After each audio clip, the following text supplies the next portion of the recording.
முத்துக்கு செல்வம் கால் பண்ணி, "நீ எங்க இருக்க முத்து?" அப்படின்னு சொல்லி கேட்கறாங்க. அப்ப முத்துவும், "இந்த மாரி இப்ப தான் நான் வீட்ல இருந்து கிளம்புறேன். செட்டுக்கு தான் வரப்போறேன். ஏன் ஏதோ எமர்ஜென்சி?" அப்படின்னு சொல்லி கேட்கறாங்க. உடனே செல்வமும், "நீ கொஞ்சம் சீக்கிரமா வந்து செட்டுக்கு வா. ஒரு முக்கியமான விஷயம்." அப்படின்னு சொல்லிட்டு இந்த பக்கம் முத்தையுமே செட்டுக்கு வர வைக்கிறாங்க. அதே நேரத்துல அங்க செட்டுக்கு போன முத்துமே இந்த பக்கம் வந்து செல்வத்திட்ட, "என்னாச்சு? என்ன பிரச்சனை?" அப்படின்னு சொல்லி கேட்கறாங்க. "அது ஒண்ணும் இல்லடா. இந்த மாரி வந்து உன்னோட மொபைல் வந்து இப்ப தான் ஆன் ஆயிருக்கு. சொல்லப்போனா உன் மொபைல்ல இருந்து எனக்கு மெசேஜ் வந்துட்டே இருக்கு. ஏற்கனவே நம்ம ஸ்டேஷன்ல கம்ப்ளைண்ட் குடுத்தோம்ல. அப்போ உன்னோட மொபைல் நம்பரை என்னோட தான் லிங்க் பண்ணோம். அதனால எனக்கு மெசேஜ் வந்துட்டு இருக்கு. நம்ம இது எப்படியாவது வந்து ஸ்டேஷன்ல இன்ஃபார்ம் பண்ணி உன் மொபைல் எங்க இருக்கு அப்படிங்கறத நம்ம கண்டுபிடிக்கணும்." அப்படின்னு சொல்லி சொல்றாங்க. இதை கேட்ட முத்துவுமே வந்து, "அப்பனா என் மொபைல் ஆன் ஆயிடுச்சா? அப்பனா அந்த மொபைல் எங்க இருக்கு?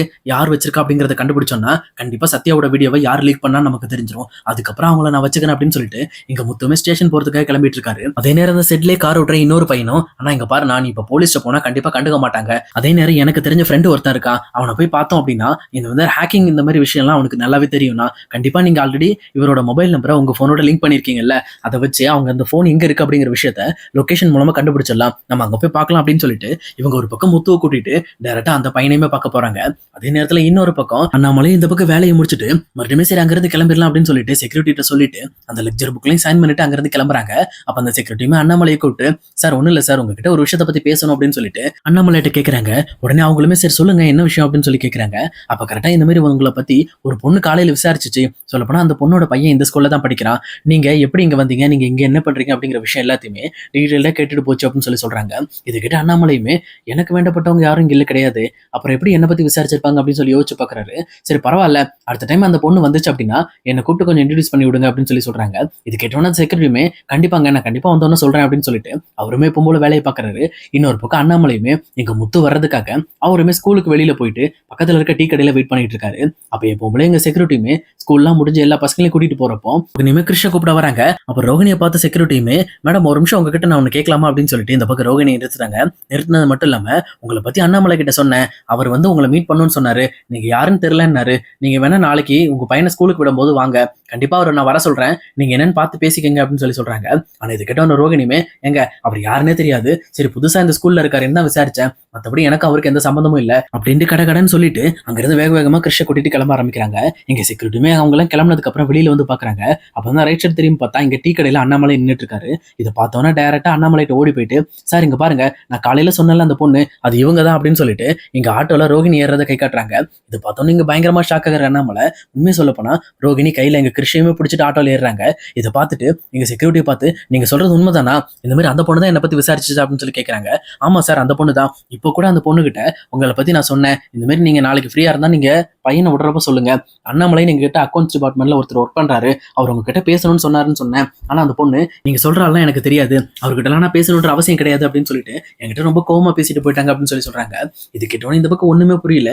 என்ன இது, ரோகிணி இப்படி பண்ற ஆளா? சொல்ல போனா எதுக்காக ரோகிணி கிருஷ்ண கூட்டிட்டு சுத்திட்டு இருக்கா? அன்னைக்கே முத்து சொன்னானே, கிருஷ்ணும் கிருஷ்ணோட பாட்டியும் இந்த ஊரை விட்டு போயிட்டாங்க அப்படின்னு சொல்லிட்டு. அது மட்டும் இல்லாம ரோகிணிக்கும் கிருஷ்ணுக்கும் என்ன சம்பந்தம் அப்படின்னு சொல்லிட்டு நம்மளையும் தான் மண்டையை போட்டு குழப்பிட்டு இருக்காரு. இன்னொரு பக்கம் எங்க முத்துவுமே அந்த ஃப்ரெண்டோட உதவி மூலமா டைரக்டா அந்த போன் இருக்க லொகேஷனை கண்டுபிடிச்சிடுறாங்க. கண்டுபிடிச்சது மட்டும் இல்லாம டைரக்டா அந்த லொகேஷனுக்கு போயிட்டு அங்கேயுமே ட்ரை பண்ணி பாக்குறாங்க. பட் அந்த போன் ரிங் ஆகுது. எங்கிருந்து ரிங் ஆகுதுன்னு தெரியல. அதுக்கப்புறம் சுத்தி முத்தி தேடிட்டு இருக்கும்போது எப்போ போல எங்க செருப்பு தைக்கிற அந்த தாத்தா பாட்டி உட்காந்துட்டு இருக்காங்க. அப்ப முத்துவுமே அந்த தாத்தாவை பார்த்துட்டு, "தாத்தா நல்லா இருக்கீங்களா?" அப்படின்னு சொல்லிட்டு எப்பவும் போல பேச்சு கொடுக்க ஆரம்பிக்கிறாங்க. அப்ப பாட்டியுமே இருந்துகிட்டு, "என்னாச்சு முத்து, நீ ரொம்ப நாள் ஆளை காணோம், இப்ப எதுக்கு இங்க வந்திருக்க?" அப்படின்னு சொல்லி கேட்கறாங்க. "ஒண்ணும் இல்ல பாட்டி, என்னோட போன் ஒன்னும் மிஸ் ஆயிடுச்சு. சொல்லப்போனா என்னோட போன் இப்பதான் ஆன் ஆயிருக்கு. அதான் இப்ப காலையில தான் ஆன் பண்ணிருக்காங்க. அதனாலதான் சரி நான் அதோட லொகேஷனை ஃபாலோ பண்ணி அந்த போன் எங்க இருக்குங்கிறத கண்டுபிடிக்கலாம்னு வந்தேன். ஆனா போன் இங்க தான் இருக்கு. எங்க இருக்குன்னு தெரியல. நானும் கண்டுபிடிக்க ட்ரை பண்ணிட்டு இருக்கேன்." அப்படின்னு சொல்லி சொல்றாங்க. உடனே தாத்தாவுமே, "கால் பண்ணி பாரு முத்து." அப்படின்னு சொல்லிட்டு அந்த நம்பருக்கு மறுபடியும் கால் பண்ணி பார்க்க சொல்றாங்க. அதுக்கேற்ற மாதிரி எங்க தாத்தா பக்கத்துல இருந்து எங்க முத்துவுமே கால் பண்றாரு. கால் பண்ண உடனே எங்க தாத்தாவோட ஜோல்னா பேக்ல இருந்து அந்த போன் ரிங் அடிக்குது. இதை பார்த்த உடனே எங்க முத்துவுமே ஷாக் ஆயிட்டு, "தாத்தா என்னோட போன் உங்ககிட்டயா இருக்கு?" அப்படின்னு சொல்லி கேட்கறாங்க. அப்ப தாத்தாவுமே அந்த பைக்குள்ள இருந்து அந்த போன் எடுத்துட்டு, "இது உன்னோட போனா முத்து? எனக்கு தெரியாது முத்து. கிட்டத்தட்ட ஒரு 3 நாளைக்கு முன்னாடி ஒரு பொண்ணு செருப்பு தைக்க வந்துச்சு. அப்போ கரெக்டா அங்கிருந்து ஆட்டோல இருந்து கிளம்புறப்போ அந்த போனை கீழே போட்டு போயிடுச்சு. நானா சரி அந்த பொண்ணு வரும், வந்தா இந்த போனை கொடுத்துடலாம் அப்படின்னு சொல்லிட்டு பத்திரமா எடுத்து வச்சிருந்தேன். இன்னைக்குதான் காலையில என் பேரன் வந்திருந்தான். அவன் வந்துட்டு இந்த மாதிரி சரி நான் போனை ஆன் பண்ணி பாக்குறேன் அப்படின்னு சொல்லிட்டு அந்த போன் ஆன் பண்ணா. ஆன் பண்ணதுக்கு அப்புறம் தான் உனக்கு மெசேஜ் வந்திருக்கும்னு நினைக்கிறேன் அப்படின்னு சொல்லிட்டு அந்த போனையுமே முத்து கையில கொடுக்குறாங்க. உடனே எங்க முத்துவுமே அப்பனா அந்த போனை திட்டினது யாருன்னு தெரியல அப்படின்னு சொல்லி யோசிச்சுட்டு இருக்காங்க. அப்போ உடனே இங்க செல்வமும் சரி நம்ம போன்ல இருக்கிற வாட்ஸ்அப் டீடைல் செக் பண்ணி பார்க்கலாம் அப்படின்னு சொல்லிட்டு அந்த போன்ல இருக்கிற வாட்ஸ்அப் டீடைலும் செக் பண்றாங்க. அதுல கரெக்டா ரோகிணிக்கு இந்த வீடியோ சென்ட் ஆயிருக்கு அப்படின்னு சொல்லி வருது. இதை பார்த்தோன்னே இங்க முத்து அது மட்டும் இல்லாம செல்வம் எல்லாருமே பயங்கரமா ஷாக் ஆகுறாங்க. அப்ப இதை பார்த்துட்டு இருக்க செல்வமும் எனக்கு என்னமோ ரோகிணி தான் இதெல்லாம் பண்ணிருப்பாங்கன்னு தோணுது. அவங்க எதுக்காக இந்த மாதிரி ஒன்ன மாட்டி விடணும், சொல்லப்போனா ஓ மூலமா சத்யாவை எதுக்காக இந்த மாதிரி போலீஸ்ல மாட்டி விடணும் அப்படின்னு சொல்லி யோசிக்கிறாங்க. அப்ப இருந்தாலும் இந்த பக்கம் ரோகிணியோட போட்டோ காட்டி கேட்கலாம் அப்படின்னு சொல்லிட்டு டேரக்டா முத்துவுமே ரோகிணியும் இந்த பக்கம் அங்க ரோகிணியோட ஃப்ரெண்டும் இருக்கிற மாதிரி போட்டோவை தாத்தா கிட்ட காட்டுறாங்க.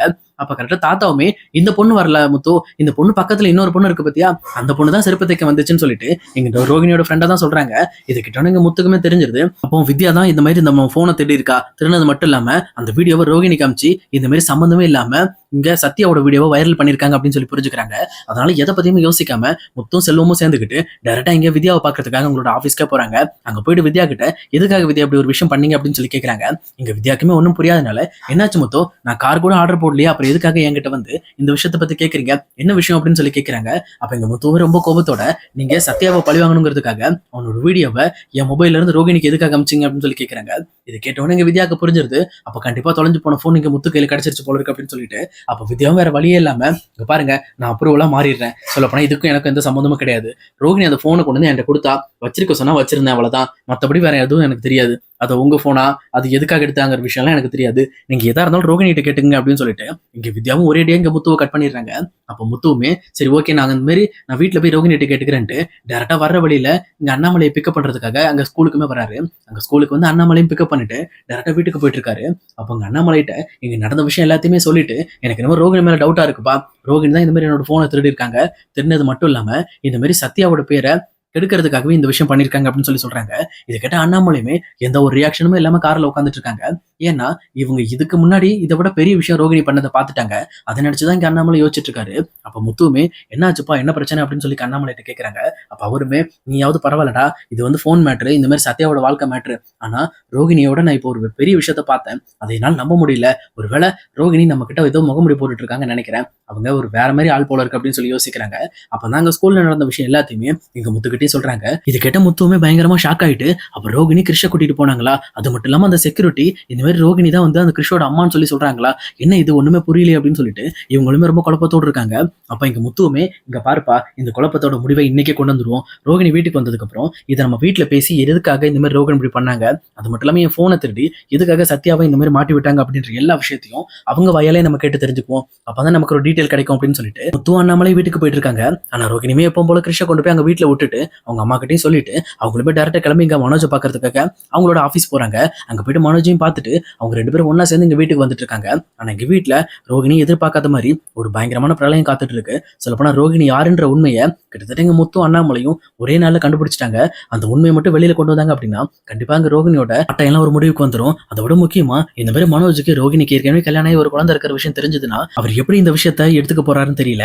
ஏன்னா ஏற்கனவே மனோஜ் ஒரு லவ் ஃபெயிலியர்னால ரொம்பவே கஷ்டப்பட்டாரு. இப்ப அதுக்கப்புறம் ஒரு கிடைச்ச வாழ்க்கையும் இப்படி இருக்கிறதுனால அவர் எடுத்து என்ன பண்ண போறாருன்னு அவருக்கே தெரியாது. உண்மை சொல்லப்போனா இந்த உண்மை தெரிஞ்சதுக்கு அப்புறம் தான் அண்ணாமலையோட வீட்டுல ஒரு பயங்கரமான பிரளயமே நடக்க போகுது.